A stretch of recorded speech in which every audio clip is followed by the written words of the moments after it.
فبأي آلاء ربكما تكذبان بسم الله الرحمن الرحيم الحمد لله رب العالمين والصلاة والسلام على المبعوث رحمة للعالمين نبينا محمد وعلى آله وصحبه ومن تبعهم بإحسان إلى يوم الدين أما بعد. Kaum muslimin dan muslimat, para pemirsa dan para pendengar dimanapun Anda berada, Assalamualaikum warahmatullahi wabarakatuh. Di pertemuan yang ke-14 ini dari pembahasan sunnah-sunnah dalam sehari dan semalam, kita masih di beberapa kelanjutan pembahasan seputar sholat malam.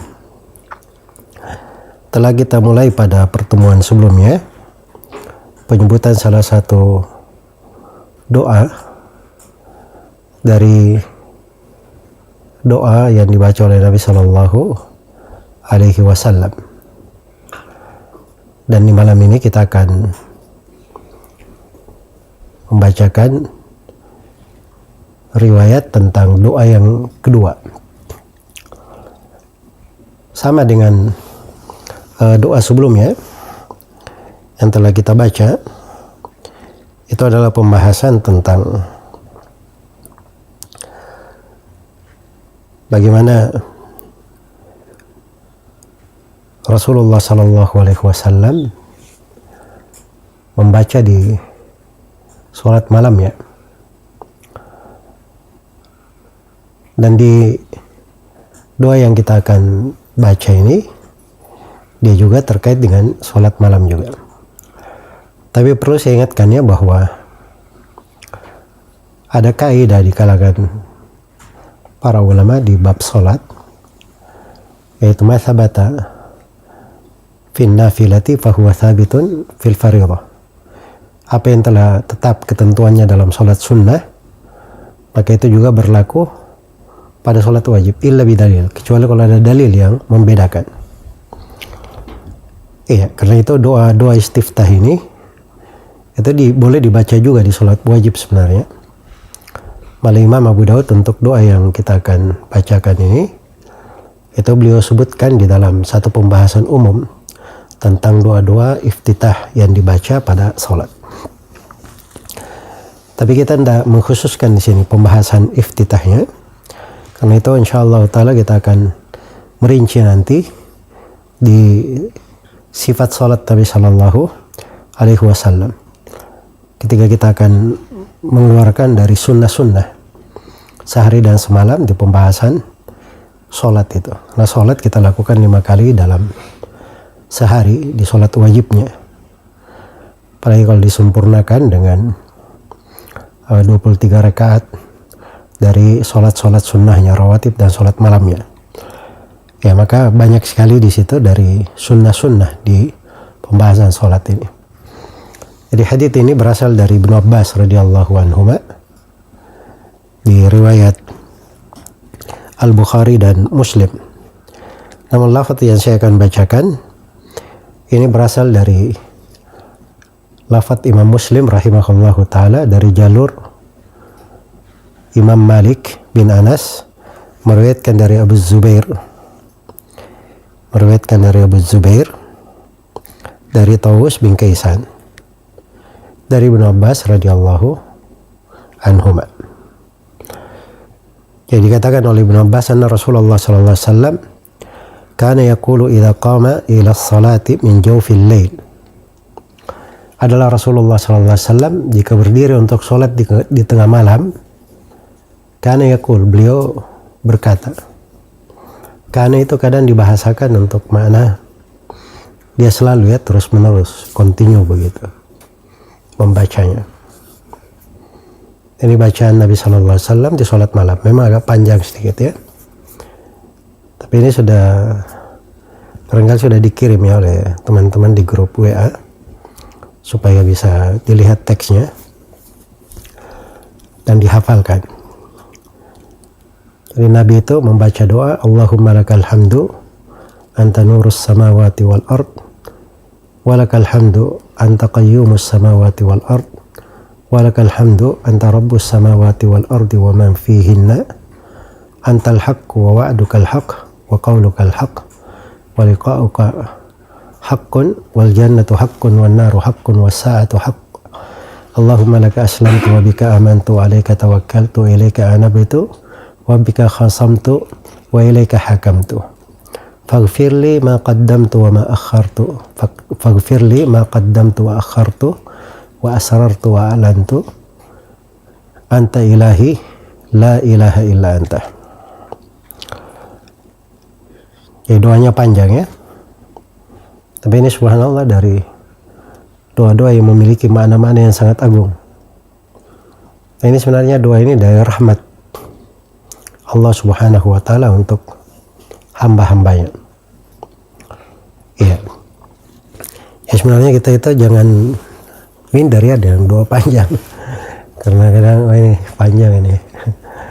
Sulit saya menghafalnya. Tapi paling tidak kita ketika mendengarnya itu senang dulu. Wah, ini kita diberi banyak rahmat ini. Diberi banyak kebaikan dengan doa-doa. Ya sisa bagaimana doa-doa tersebut kita berusaha untuk menghafalnya. Ya, dan insya Allah di pertemuan akan datang kita akan baca doa yang lebih yang panjang juga ya. Yang malah waktu SD saya menghafalnya doa itu untuk iftitah. Yang memang gurunya mengharuskan untuk menghafal. Jadi maksudnya doa-doa itu ya kita mengalir saja, ada doa, kita bergembira, senang dengan hal tersebut. Iya. Nah, ini doa ini subhanallah dari sunnah ya, sunnah-sunnah di malam hari. Jadi siapa yang bangun di sholat malam, dan di dalamnya mengandung mana-mana yang agung. Allahumma lakal hamdu ya Allah, segala puji hanya untukmu.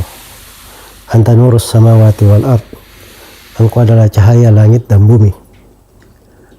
Ini pujian yang pertama. Allahumma artinya ya Allah. Ya Allah. Itu juga di antara hal yang sangat baik sekali bagi seorang hamba kalau dia memulai doanya itu dengan menyebut nama dari nama-nama Allah. Dia sebut dari Asmaul Husna yang mencocoki doanya. Karena itu di kebanyakan doa itu kan dimulai dengan Allahumma atau ya Allah, ya Rabbi, Allahumma Rabbi.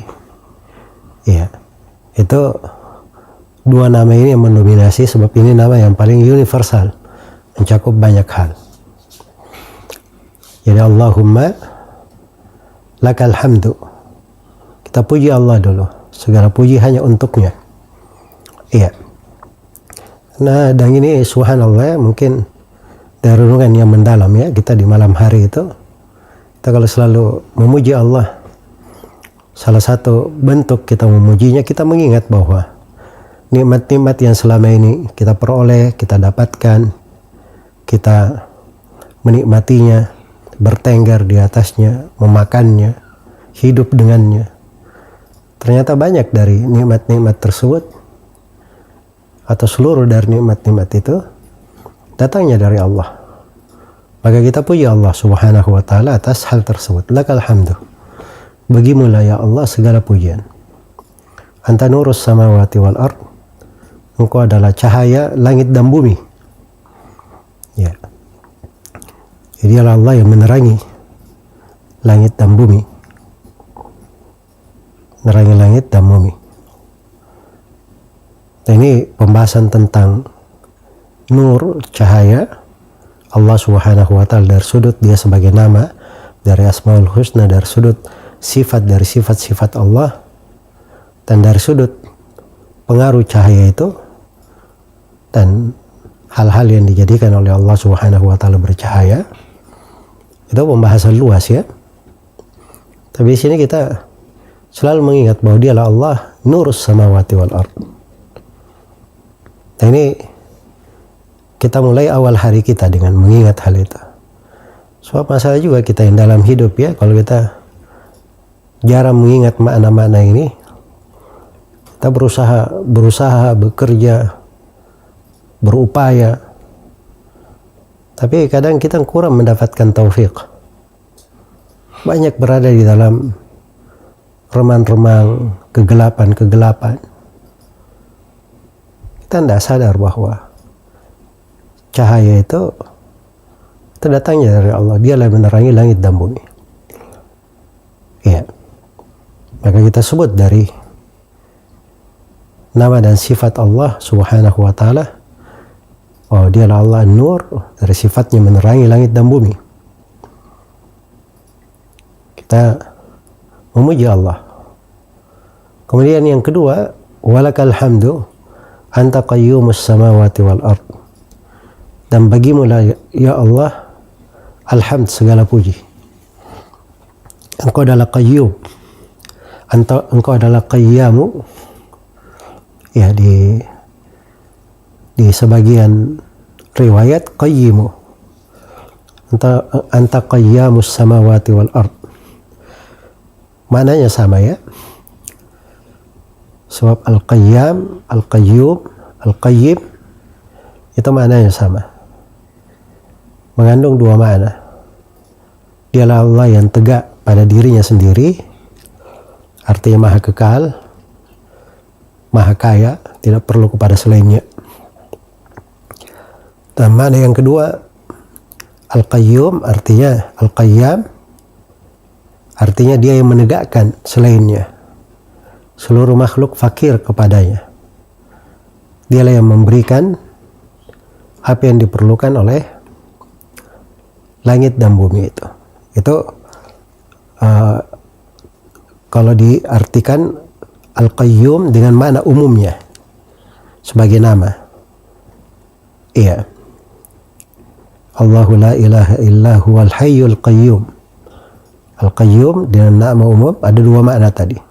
Tapi di sini ketika disandarkan qayyamus samawati wal ard, itu artinya yang menegakkan langit dan bumi, dikhususkan bahwa langit dan bumi ini yang sedemikian luar biasa, penuh dengan tanda-tanda kebesaran Allah dan keajaiban. Dialah Allah yang menegakkannya. Iya, segala puji untuk Allah akan hal tersebut. Coba kita bayangkannya kalau misalnya di bumi ini saja ada masalah ya. Gunungnya misalnya bergerak saja, jangan berjalan ya, bergerak saja. Ya, batuk saja memuntahkan asap, itu luar biasa sudah. Iya. Maka kita selalu memuji Allah. Dialah yang menegakkan langit dan bumi ini. Kemudian yang ketiga, walakal hamdu anta rabbus samawati wal ard wa man fihinna. Dan bagimu lah ya Allah segala pujian. Engkau adalah Rabb langit dan bumi dan semua yang ada di dalamnya. Ya, Rabb itu artinya pengatur, pemilik, yang mentarbiyahnya, mengurusnya, memberikan segala yang diperlukan. Ya, pada langit dan bumi itu. Dan semua yang hidup di dalamnya. Semua yang ada di langit dan di bumi. Dari para malaikat, dari jin dan manusia yang ada di bumi. Jadi dialah Allah Subhanahu wa Ta'ala Rabbnya. Iya. Ini juga kita memuji Allah atas hal tersebut. Itu mencakup bahwa rububiyah itu pengaturan yang mengatur segalanya. Karena itulah dialah yang menghidupkan, mematikan, memberi rezeki dan memberi segala yang diperlukan oleh hamba-hambanya. Antal haq, engkau ya Allah adalah maha hak. Dari Asmaul Husna nama al-haq, yang maha benar. Dan di sini dari keindahan doa ini dirinci bagaimana kebenaran-kebenaran yang berasal dari Allah. Wa wa'dukal haq, janjimu adalah benar. Ketika Allah menjanjikan sesuatu, iya, maka Allah itu la yukhliful mi'ad, tidak pernah menyalahi janjinya. Wa qaulukal haq, dan ucapanmu ya Allah adalah benar. Nah, itu firman Allah semuanya adalah hak, benar. Apakah itu di dalam kitab-kitab yang diturunkan, yang Allah berbicara dengannya, Taurat, Injil, Zabur, dan khusus yang diturunkan kepada kita umat Islam dan menjadi penghapus kitab-kitab sebelumnya, semuanya isinya adalah hak, kebenaran. Iya. Karena itu adalah firman Allah. Dari firman Allah Subhanahu wa ta'ala, wa liqa'ukal haq, dan perjumpaan denganmu adalah benar. Berjumpa dengan Allah, menghadap dengannya, berbicara kepadanya. Sebagiannya ada yang menafsirkan dan melihat kepadanya, itu adalah hak, adalah benar. Wal jannatu haqqun, sorga benar adanya. Wan naru haqqun, neraka juga benar adanya. Wasa'atu haqqun, dan hari kiamat benar akan terjadi. Jadi semuanya hak, semuanya ya. Karena Allah itu adalah al-haq. Iya. Ini luar biasa, ini mana-mana yang agung ya, mengingatkan kepada kita arti dari kehidupan yang sebenarnya. Ya, kita hidup ini ya, kita harus tahu ya, Allah itu akan menghisap semuanya, sebab Dia Maha Hak, akan menampilkan segala yang kita lakukan. Yauma idzi yuwaffihimullahu dinahumul haqq wa ya'lamuna anna Allaha huwal haqqul mubin. Hari itu Allah akan mencukupkan amalan mereka, iya, dengan sebenarnya, dan mereka akan mengetahui bahwa Dialah Allah yang Maha Hak dengan penuh kejelasan. Maka semuanya akan diperinci, akan diterangkan, dan akan ditampakkan. Maka ini makna janji Allah, firman Allah, berjumpa dengan Allah, ada surga dan neraka. Kalau dibaca setiap hari di sholat malam, terus selalu kita mengingatnya, maka ini memberikan kestabilan dalam hidup. Kita akan sadar apa arti dari kehidupan itu, dan apa yang harusnya kita lakukan. Kemudian di kelanjutan doa, Allahumma laka aslamtu wa bika amantu wa alaika tawakkaltu wa ilaika anabtu wa bika khasamtu. Ini 5 hal. Ya Allah, hanya kepadamu saya berislam, denganmu lah saya beriman, terhadapmu saya bertawakal, hanya kepadamu saya berinabah, serta hanya denganmu saya berkhusumah. Ada 5 hal. Ada yang keenam ya, wa ilaika hakamtu. Yang terakhir, wa ilaika hakamtu, itu yang keenam. Ada 6 hal. Ya, berislam itu artinya dia menegakkan dari pokok-pokok keislamannya, dapat menyempurnakan Islam itu. Iya. Dan di sini ketika dikumpulkan antara Islam dan iman, berarti Islam itu terkait dengan amalan yang zahir. Syahadat la ilaha illallah Muhammadar Rasulullah, mendirikan salat, mengeluarkan zakat, berpuasa di bulan Ramadan, berhaji bagi siapa yang punya jalan ke sana. Dan keimanan itu terkait dengan hal yang batin. Hal yang batin. Iya. Keimanan kepada Allah, para malaikat, kepada para rasul, kitab-kitab, hari kiamat, dan keimanan kepada takdir yang baik dan yang buruk. Kemudian yang ketiga, wa alaika tawakkaltu, selalu bertawakal kepadamu ya Allah. Selalu bertawakal hanya kepadamu.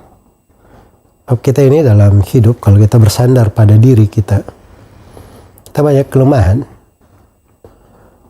dan termasuk kerugian besar kalau seorang itu bersandar pada dirinya. Tapi seorang itu selalu bertawakal kepada Allah. Kemudian yang keempat, wa ilaika anabtu, dan kepadamu lah saya berinabah. Inabah itu punya makna-makna ya. Dari mana inabah itu adalah dia selalu menghadap dirinya kepada Allah, selalu iqbal kepada Allah, datang kepadanya. Dan dari mana inabah, dia selalu kembali, selalu rujuk.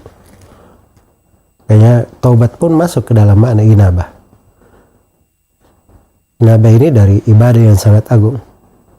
Wa anibu ila rabbikum aslimulah, berinabahlah kalian kepada Rabb kalian dan berislamlah kepadanya. Disebut di banyak tempat dari Al-Quran. Kemudian yang kelima, wabika khasamtu, dan karena mulai saya berkhusuma. Ya, kalau kita cekcok dengan orang, bertengkar, berdebat, itu semuanya karena Allah, karena membela yang benar. Iya, itu prinsip beragama. Karena Al-Quran ini disebut sebagai Al-Furqan, pembeda antara yang hak dan yang batil. Maka harus ada titik kejelasan. Jadi kalau tidak bisa membedakan antara yang hak dan yang batil, ya, maka mungkin dia hidup di masa Abu Jahal, Abu Lahab pun tidak ada yang mengingkarinya. Tidak ada yang mengingkarinya. Tapi Nabi SAW, beliau itu dimusuhi Abu Jahal, Abu Lahab, karena mereka kafir terhadap apa yang dibawa oleh Nabi SAW. Karena agama Islam ini membedakan siapa yang masuk darinya, dia membawa sebuah karakter, membawa keyakinan dan membawa amalan-amalan yang membedakannya. Iya. Sebagai hamba-hamba Allah Subhanahu wa ta'ala. Kemudian yang keenam, wa ilaika hakamtu, dan kepadamu lah saya selalu berhukum. Selalu berhukum pada segala hal yang berlalu dalam kehidupannya, dia berhukum hanya kepada Allah Subhanahu wa ta'ala. Allah berfirman, wa makhtalaftum fihi min syai' fa hukmuhu ila Allah. Apa saja yang kalian berselisih dalamnya, maka hukumnya itu hanya kepada Allah. Iya, setelah pendahuluan ini minta dengan nama Allah, iya, minta dengan pujian, disebut di sini berbagai nama, Nurus samawati wal ard, Qayyumus samawati wal ard, Rabbus samawati wal ard. Terus dia sebutkan, kita sebut sifat-sifat Allah dari hal-hal yang hak. Lalu kita berserah diri kepadanya dengan 6 hal ini.